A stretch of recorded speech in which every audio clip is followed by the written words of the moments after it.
Hey guys, welcome back to my channel. तो आज के इस वीडियो में मैं आपको एक्सप्लेन करने वाली हूँ 2025 में एक मूवी रात अकेली है, द भंसल मर्डर्स। तो चलिए विदाउट वेस्टिंग टाइम मूवी का एक्सप्लेनेशन स्टार्ट करते हैं। तो मूवी स्टार्ट होती है भंसल फैमिली की मीरा से, जो अपने घर के आंगन में आती है तो उसे वहाँ पर एक सुअर का सर और काफी सारे कौवे मरे हुए दिखाई देते हैं, जो देखकर वो बहुत ज्यादा डर जाती है। जिसके बाद वहाँ पर पुलिस को बुलाया जाता है और वहाँ पर एंट्री होती है इंस्पेक्टर यादव की। अब यादव को समझ नहीं आ रहा था कि आखिर इस फैमिली में हुआ क्या है। वो जब उनके एक मेंबर से बात करता है तो उसे पता चलता है कि यहाँ पर किसी ने सुअर का सर रखा है और उसके आसपास काफी सारे कौवे मरे हुए थे। अब ये सब देखकर भंसल फैमिली को लग रहा था कि उनके ऊपर कोई खतरा आने वाला है और इसी वजह से ये सब कुछ हो रहा था। अब यादव भी जब इस चीज को देखता है तो वो समझ जाता है कि ये कोई ऐसे ही नहीं करेगा, जरूर इसका कोई ना कोई रीजन होगा। यादव देखता है कि सुअर का सर एक अखबार पर रखा था। एक्चुअली ये अखबार की कंपनी बंसल फैमिली की थी। बंसल फैमिली बहुत ज़्यादा रिच थी और उनके अलग अलग बिजनेस थे, साथ ही इनकी फैमिली बहुत ज़्यादा बड़ी थी। अब यादव जब सीसीटीवी फुटेज चेक करता है तो उसे दिखता है कि दो बंदे यहाँ पर आए थे और उन्होंने ये सब कुछ किया था। इसलिए वो सिक्योरिटी वालों से बात करता है तो सिक्योरिटी वाले कहते हैं कि वो उन दो बंदों के पीछे भागे थे, लेकिन जब तक वो उन्हें पकड़ पाते वो लोग वहाँ से भाग चुके थे। इसके अलावा उन्हें कुछ भी पता नहीं था। अब ये सुनने के बाद यादव पता लगाने में लग जाता है कि आखिर वो दो बंदे कौन है और किसके कहने पर उन्होंने ये सब कुछ किया था। अब यादव जब वहां से निकल रहा था तो उसी फैमिली का आरव नाम का लड़का, जिसे ड्रग्स लेने की आदत थी, वो सबके ऊपर गुस्सा करने लगता है। साथ ही वो हर किसी को मारने के लिए भी तैयार था। अब ये देखकर यादव उसे शांत करवाता है कि तभी वहां पर मीरा आती है और यादव से कहती है कि वो आरव को छोड़ दे। जिसके बाद मीरा आरव से कहती है कि अगर उसे यहाँ पर रहना है तो वो रहे, नहीं तो वो यहाँ से जा सकता है, उसे कोई भी फोर्स नहीं करेगा। साथ ही हमें पता चलता है कि मीरा का एक बेटा था जिसकी 1 साल पहले मौत हो गई थी और अब उसकी बरसी के लिए ये सब लोग फार्म हाउस पर आ गए थे। साथ ही यादव देखता है कि बंसल फैमिली गुरु माँ की बहुत बड़ी भक्त है। जो भी गुरु माँ कहती वो लोग वही किया करते थे। साथ ही इन्होंने गुरु माँ को अब तक बहुत सारी प्रॉपर्टी भी दे दी थी। जिसके बाद डीसीपी भी बंसल फैमिली से मिलता है और बंसल फैमिली का कहना था कि उनका एक फैमिली राइवल है और वही उन्हें परेशान करने के लिए यह सब कुछ कर रहा होगा। अब ये सुनने के बाद डीसीपी यादव से कहते हैं कि वो अच्छे से पूछताछ करें, क्योंकि वो जानना चाहते हैं कि आखिर ये सब कुछ किसने किया है। जिसके बाद हम यादव को देखते हैं जो कि अपने घर जाता है। अब यादव अपनी माँ के साथ रहता है और उसकी माँ चाहती थी कि यादव जल्दी से शादी कर ले, लेकिन यादव कुछ भी नहीं बोल रहा था। एक्चुअली यादव राधा नाम की लड़की से प्यार करता है, लेकिन अब तक उसने राधा को प्रपोज नहीं किया था और उसकी माँ का कहना था कि वो जल्दी से प्रपोज करे और शादी कर ले। शादी के बाद वो आराम से रह सकता है, लेकिन यादव इसके लिए अभी तैयार नहीं था। अब अगले दिन यादव को पता चल जाता है कि जिन दो बंदों ने सुअर का सर बंसल फैमिली के गार्डन में रखा था वो दोनों एक बस्ती में रहते हैं। इसलिए यादव उन्हें पकड़ने के लिए जाता है। उनमें से एक बंदा जैसे ही यादव को देखता है वो वहां से भागने की कोशिश करता है। अब यादव जब उसे पकड़ने के लिए भाग रहा था तभी वो कुछ बच्चों को देखता है जिनका इलाज चल रहा था, क्योंकि उन्हें सांस लेने में तकलीफ हो रही थी। लेकिन यादव उन्हें इग्नोर करता है और उस आदमी के पीछे चला जाता है और आखिरकार उसे पकड़ ही लेता है। अब वो उस आदमी को काफी पीटता है और उससे पूछता है कि आखिर उसने ये सब क्यों किया। तो वो आदमी कहता है कि किसी के कहने पर ही उसने ये सब कुछ किया था, लेकिन वो कौन है ये उससे भी नहीं पता। उन्हें तो बस कॉल आया था और कहा गया था कि ये काम करना है। उन्हें लगा कि आसान सा काम है और इसमें किसी को खतरा भी नहीं, इसलिए उन्होंने कर दिया, लेकिन ये बहुत बड़ी बात बन गई। जिसके बाद हम डीएसपी को देखते हैं जो राजू नाम के एक बंदे से मिलने जाता है। एक्चुअली राजू भी बंसल फैमिली से बिलोंग करता है और अब राजू की बंसल फैमिली के साथ प्रॉपर्टी के ऊपर हमेशा झगड़े होते रहते हैं। इसलिए डीसीपी को शक था कि कहीं राजू इस सब में इन्वॉल्व ना हो, लेकिन राजू उसे कहता है कि वो जो कुछ भी करेगा वो सामने से करेगा, इस तरह से डरा के नहीं करेगा। यहाँ पर हमें पता चलता है कि राजू एक बहुत बड़ा न्यूज रिपोर्टर भी है। वह यादव फिर से बंसल फैमिली के फार्म हाउस जाने लगता है, क्योंकि उसे शक था कि जो कुछ भी हुआ था वो बंसल फैमिली के किसी मेंबर ने किया था। लेकिन जब वो वहां पर जाता है तो सिक्योरिटी वाला दरवाजा नहीं खोल रहा था। एक्चुअली वहां पर दो सिक्योरिटी गार्ड्स थे, एक का नाम था उमेश और एक का नाम था ओम प्रकाश। उमेश सो रहा था और ओम प्रकाश का कहीं पर भी पता नहीं था। इसलिए यादव खुद ही अंदर जाता है तो देखता है कि उसके सामने मीरा थी, जो बहुत ज्यादा डरी हुई थी और उसके ऊपर खून भी लगा हुआ था। मीरा उसे देखकर कहती है कि उसके घर वालों को मार दिया गया है। अब ये सुनने के बाद यादव काफी शॉक था और वो एक एक रूम में जाने लगता है तो वो देखता है कि घर में से 5 लोगों का मर्डर हो गया था और उसमें से एक आरव भी था। साथ ही ओम प्रकाश को भी बहुत ज्यादा चोट आई थी। इसलिए वो ओम प्रकाश को तुरंत हॉस्पिटल भेज देता है और डीसीपी को सब कुछ बता देता है। जो सुनकर डीसीपी भी काफी हैरान था, क्योंकि एक ही फैमिली में से 5 लोगों का मर्डर हो गया था। उसे भी समझ में नहीं आ रहा था कि आखिर ये सब कुछ किसका काम होगा। अब यादव मीरा और आस्था से बात करता है, क्योंकि वो दोनों ही बची हुई थी, इसलिए उनसे पूछता है। तो मीरा बताती है कि आरव को कुछ हो गया था, वो उसे मारने के लिए आ ही रहा था कि बीच में ओम प्रकाश आ गया और आरव ने ओम प्रकाश को मार दिया। अब ओम प्रकाश खुद को बचाने के लिए उसने आरव को धक्का दे दिया और आरव जाकर स्विमिंग पूल में गिर गया। उसने काफी नशा किया था, जिसकी वजह से उसकी मौत हो गई। अब ये सारी आवाज सुनकर आस्था भी बाहर आ रही थी, लेकिन मीरा ने उसे रूम के अंदर रहने के लिए कहा, क्योंकि बाहर खतरा था। जब यादव आस्था से बात करता है तो आस्था भी यही सब बताती है। अब ये सुनने के बाद सबको यही लगता है कि आरव ने ही नशे की हालत में अपने घर वालों को मार दिया।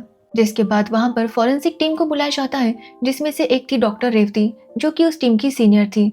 वो सब कुछ अच्छे से चेक करती है तो उसे पता चलता है कि सभी फैमिली वालों को नींद में मारा गया है। मतलब जब उनके ऊपर हमला हुआ तो उन्होंने किसी ने भी खुद को बचाने की कोशिश नहीं की। इसका मतलब वो नींद में थे और फिर उनके ऊपर हमला किया गया था। जिसके बाद हम एक दूसरे पुलिस ऑफिसर एसपी चौहान को देखते हैं, जो भी इस केस पर काम कर रहे थे। और उन्हें लग रहा था कि जो 2 बंदों ने सुअर का सर बंसल फैमिली के फार्म हाउस में रखा था, उन्होंने ये सब कुछ किया होगा। इसलिए वो जाकर उन 2 बंदों को बहुत ज्यादा पीट देते हैं, जिसकी वजह से उन 2 बंदों की हालत खराब हो जाती है। और ये न्यूज जब बाहर आती है तो पब्लिक एसपी चौहान पर काफी ज्यादा गुस्सा थी। अब ये बात जब डीसीपी को पता चलती है तो वो भी एसपी चौहान को काफी डांटते हैं और उसे कहते हैं कि इस मामले को उसे शांत करवाना होगा, क्योंकि जो कुछ भी हुआ था उसमें एसपी चौहान की ही गलती थी। जिसके बाद यादव गुरुमा से पूछताछ करने के लिए चाहता है, लेकिन गुरुमा उसे कुछ भी ठीक से जवाब नहीं दे रही थी। ये देखने के बाद यादव उनसे ज्यादा बात नहीं करता। फिर वो मीरा के हस्बैंड से मिलने चाहता है। एक्चुअली मीरा और उसके हस्बैंड सेपरेटेड थे और उसका हस्बैंड अभी लंदन में रहता था। अब मीरा के हस्बैंड को मिलने पर यादव को पता चलता है कि जिस दिन मीरा और उसके बेटे की बरसी थी, उसी दिन बाकी फैमिली वालों का भी मर्डर हुआ था। और ये बात यादव को काफी अजीब लगती है। साथ ही उसे पता चलता है कि मीरा के बेटे को एक बीमारी थी, जिसमें बचने के चांसेस बहुत ज्यादा कम थे। उसे सांस लेने में भी तकलीफ होती थी और एक दिन इसी वजह से उसकी डेथ हो गई। मीरा का हस्बैंड बताता है कि उन्होंने अपने बेटे को बचाने की बहुत कोशिश की थी, लेकिन आखिरकार उसकी डेथ हो गई। अब ये सब सुनने के बाद यादव को एक बात याद आती है। एक्चुअली जब यादव उन 2 बंदों को पकड़ने के लिए बस्ती में गया था तो उसने कुछ बच्चों का इलाज करते हुए देखा था, जिन्हें सांस लेने में तकलीफ हो रही थी। और यादव को लगता है कि शायद उस बीमारी का इनके बच्चे के साथ कोई कनेक्शन होगा। तो वही डॉक्टर रेवती सबको एक्सप्लेन करती है कि किस तरह से ये मर्डर हुए थे। मतलब फैमिली मेंबर्स सो रहे थे, जिसके बाद उनके ऊपर कपड़ा डाला गया था और फिर उन्हें बहुत ही बुरी तरह से मार दिया गया था। लेकिन वो लोग इतनी गहरी नींद में थे, जिसकी वजह से वो बिल्कुल भी फाइट बैक नहीं कर रहे थे। और ये बात सबको काफी अजीब लगती है कि कोई इतनी गहरी नींद में कैसे सो सकता है। तो रेवती बताती है कि सभी बॉडीज में एक ड्रग पाया गया है, जिसकी वजह से वो लोग इतनी गहरी नींद सो रहे थे। अब ये सुनने के बाद यादव को पता चलता है कि एक्चुअली ये ड्रग तो मीरा लिया करती थी, क्योंकि जब से मीरा के बेटे की डेथ हुई थी वो सो नहीं पा रही थी और तब से उसने ये ड्रग लेना स्टार्ट कर दिया था। तो जाहिर सी बात है, अपने फैमिली वालों को ये ड्रग वही देख सकती है। अब यादव जब मीरा से इस बारे में बात करता है तो मीरा उसे कोई भी जवाब नहीं देती। जिसके बाद यादव डॉक्टर रेवती के पास जाता है और उसे मीरा के बेटे की रिपोर्ट दिखाता है, जो देखकर रेवती का कहना था कि मीरा का बच्चा कमजोर था, मतलब उसे बीमारी थी, लेकिन इसका मतलब ये नहीं था कि वो 1 हफ्ते में उसकी डेथ हो जाए। साथ ही डॉक्टर रेवती बताती है कि मीरा के बेटे को कभी कभी सांस लेने में तकलीफ होती थी, लेकिन उसकी कंडीशन इतनी बुरी नहीं थी कि 1 हफ्ते में उसकी डेथ हो जाए। अब ये सुनने के बाद फिर से यादव को याद आता है कि उसने बस्ती में देखा था कि बच्चों को भी सांस लेने में तकलीफ हो रही थी। और अब उसे पूरा यकीन हो जाता है कि मीरा के बेटे की मौत में और उस बात में जरूर कोई कनेक्शन है। अब यादव उस बस्ती में जाता है और वहां पर रहने वाली अमृता से बात करता है, जो कि एक लॉयर भी थी। साथ ही वो बच्चों का इलाज का भी देख रही थी। यहाँ पर अमृता यादव को बताती है कि पिछले साल 26 जनवरी के दिन 9 बच्चों की मौत हुई थी। एक्चुअली ये सभी बच्चे फ्लैग होस्टिंग देखने गए थे कि तभी फैक्ट्री में से एक जहरीला धुआं निकला, जिसकी वजह से इन बच्चों को तकलीफ होने लगी और उसके बाद उनकी मौत हो गई। जो सुनने के बाद यादव उस फैक्ट्री में जाता है तो वो फैक्ट्री बंद हो चुकी थी। साथ ही उसे पता चलता है कि उस फैक्ट्री का ओनर कोई फॉरेनर था और ये हादसा होने के बाद वो भी अपनी फैक्ट्री बंद करके यहाँ से भाग चुका था। अब यादव को वहाँ पर काफी सारे डॉक्यूमेंट्स मिलते हैं, जो कि उसे इस केस को सॉल्व करने में मदद कर सकते थे। इसलिए यादव सारे डॉक्यूमेंट्स को अच्छे से चेक करने लगता है। अब यादव मीरा के पास जाता है और उससे पूछता है कि पिछले साल 26 जनवरी के दिन क्या हुआ था। जो सुनकर मीरा काफी हैरान थी। अब यहाँ पर यादव बताता है कि पिछले साल 26 जनवरी के दिन मीरा अपनी फैक्ट्री में गई थी फ्लैग होस्टिंग के लिए। वहाँ पर काफी सारे बच्चे भी आए थे, जिसमें मीरा का बेटा अर्जुन भी था। लेकिन तभी फैक्ट्री में से एक खतरनाक गैस निकली, जिसकी वजह से बच्चों की तबीयत खराब हो गई। अर्जुन की तबीयत पहले से खराब थी और उस गैस की वजह से वो बहुत ज्यादा बीमार हो गया और उसकी डेथ हो गई। अब ये सुनकर मीरा भी काफी रोने लगती है। यादव कहता है कि वो जानता है कि वो फैक्ट्री मीरा के नाम पर है। अब इससे पहले कि मीरा कुछ कह पाती, मीरा का लॉयर वहां पर आता है और उसे लेकर जाता है। जिसके बाद हम डीएसपी को देखते हैं, जो काफी परेशान था क्योंकि काफी टाइम हो गया था लेकिन अब तक ये केस सॉल्व नहीं हुआ था। एक्चुअली बंसल फैमिली बहुत ज्यादा फेमस थी, जिसकी वजह से सभी लोगों का ध्यान इसी केस पर था और पुलिस वालों पर प्रेशर बहुत ज्यादा था। इसलिए डीएसपी कहता है कि उसे पूरा यकीन है कि आरव ने ही अपने घर वालों को मारा था, क्योंकि आरव ड्रग्स लेता था और उसी वजह से वो पैनिक होकर अपने घर वालों को उसने मार दिया। लेकिन यादव को लग रहा था कि अभी भी कुछ मिसिंग है, उन्हें अभी तक सारे सबूत नहीं मिले। अब यादव को वैसे तो मीरा पर शक था, बट उसके पास मीरा के खिलाफ कोई सबूत नहीं था, इसलिए वो डायरेक्टली मीरा का नाम नहीं ले सकता था। लेकिन वो ठान लेता है कि वो असली किलर को ढूंढ कर ही रहेगा। तभी यादव को पता चलता है कि ओम प्रकाश को होश आ चुका है और वो अब बयान दे सकता है। इसलिए यादव तुरंत ओम प्रकाश के पास जाता है। वो ओम प्रकाश से पूछता है कि उस रात क्या हुआ था। तो ओम प्रकाश बताता है कि वो हमेशा की तरह सिक्योरिटी में लगा हुआ था। तभी उसने देखा कि पीछे का दरवाजा ओपन है, इसलिए वो अंदर गया तो उसे आस्था दिखी। आस्था ने उससे पूछा कि वो यहाँ पर क्या कर रहा है। तो ओम प्रकाश ने उसे कहा कि दरवाजा खुला रह गया था, इसलिए वो सब कुछ चेक करेगा और फिर से दरवाजा बंद करेगा। जिसके बाद आस्था अंदर चली गई और ओम प्रकाश भी सब कुछ चेक करने लगा कि तभी उसे आवाज आई। तो उसने देखा कि आरव मीरा को मारने के लिए जा रहा था, इसलिए ओम प्रकाश ने उसे रोकने की कोशिश की तो आरव उसे मारने लगा। इसलिए ओम प्रकाश ने खुद को बचाने के लिए आरव को धक्का दिया और आरव जाकर स्विमिंग पूल में गिर गया। ओम प्रकाश बताता है कि वो आरव को मारना नहीं चाहता था। अब ये सब सुनने के बाद यादव ओम प्रकाश से कहता है कि कम से कम अब तो वो सच बोले। और यहाँ पर हमें पता चलता है कि एक्चुअली किलर ओम प्रकाश है। एक्चुअली ओम प्रकाश की एक बेटी थी जिसका नाम था पिंकी, और वो भी 26 जनवरी के दिन उस फैक्ट्री में गई थी। लेकिन वहां पर जो गैस लीक हुआ था उसकी वजह से उसकी बेटी पिंकी की भी मौत हुई थी और तब से ओम प्रकाश को बंसल फैमिली से बदला लेना था। एक्चुअली उस दिन बस्ती वाले काफी गुस्से में थे क्योंकि 9 बच्चों की मौत हुई थी और इसलिए उन्होंने बंसल फैमिली के खिलाफ आवाज उठाई। लेकिन फैमिली ने उन्हें धमकाया कि अगर उन्होंने ऐसा कुछ भी किया तो इस बस्ती को ही हटा देंगे, जिसकी वजह से बस्ती वाले कुछ भी कर नहीं पाए थे। अब ये सब होने के बाद भी ओम प्रकाश बंसल फैमिली के लिए काम करने लगा। हालांकि बंसल फैमिली उससे आग नहीं मिला पा रहे थे क्योंकि वो जानते थे कि उन्होंने उसके साथ कितना गलत किया है। लेकिन ओम प्रकाश भी अपनी बेटी की मौत को भूल नहीं पा रहा था। उसे हर बार अपनी बेटी का चेहरा दिखाई देता और एक दिन उसने फैसला किया कि वो अपनी बेटी की मौत का बदला लेकर रहेगा और इसलिए उसने उन 2 बंदों को हायर किया ताकि वो वहां पर सुअर का सर रख सके और इन लोगों को डरा सके। उसके बाद उसी ने जानबूझकर वो दरवाजा ओपन छोड़ा ताकि वो अंदर जा सके। साथ ही आरव ने ओम प्रकाश से ड्रग्स मंगवाए थे जो कि उसने आरव को दिए। ड्रग्स लेकर आरव अपने रूम में जाने लगा, जिसके बाद ओम प्रकाश ने ही सबके खीर में वो ड्रग मिलाया था, जिसकी वजह से सब लोग सो रहे थे और ओम प्रकाश हर एक के कमरे में जा रहा था और उनके चेहरे पर कपड़ा बांधकर उन्हें जान से मारने लगा। उसने कपड़ा इसलिए बांधा था ताकि उन्हें मारते हुए उनका खून उसकी शर्ट पर ना लगे।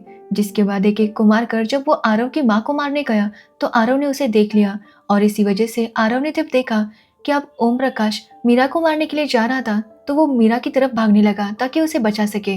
लेकिन मीरा को लगा कि आरव उसे मारने के लिए आ रहा है, लेकिन आरव ओम प्रकाश को मारने के लिए आया और उसे मारने लगा। जिसके बाद ओम प्रकाश ने उसे धक्का दिया, जिसकी वजह से आरव स्विमिंग पूल में गिर गया और उसकी मौत हो गई।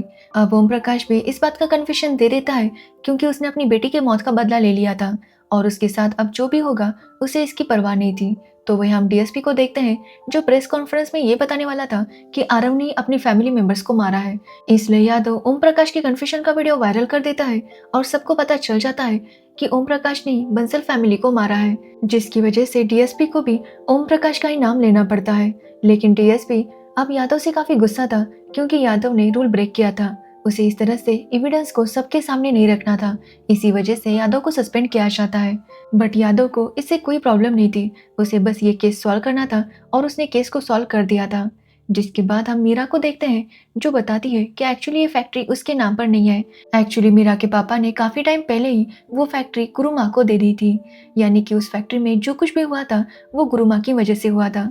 लेकिन मीरा को इस बात का अफसोस था कि उसकी वजह से 9 बच्चों की मौत हुई थी। तो वही हम यादव को देखते हैं जिसकी माँ चाहती थी कि यादव अब तो शादी कर ले, लेकिन यादव राधा से कहता है कि अब तो उसके पास नौकरी भी नहीं है, जिस पर राधा कहती है कि चाहे जो भी हो वो तो हमेशा उसके साथ ही रहेगी। ये बोलकर वो वहाँ से निकल जाती है, जो सुनकर यादव भी काफ़ी खुश होता है और अब वो फाइनली शादी के लिए तैयार था। और इसी के साथ ये मूवी एंड हो जाती है। तो ये थी रात अकेली है मूवी की स्टोरी। अगर आपको इस मूवी की स्टोरी और मेरा एक्सप्लेनेशन अच्छा लगा हो तो वीडियो को लाइक कमेंट शेयर ज़रूर करना और मेरे चैनल को सब्सक्राइब करना बिल्कुल मत भूलना। Thanks for watching video.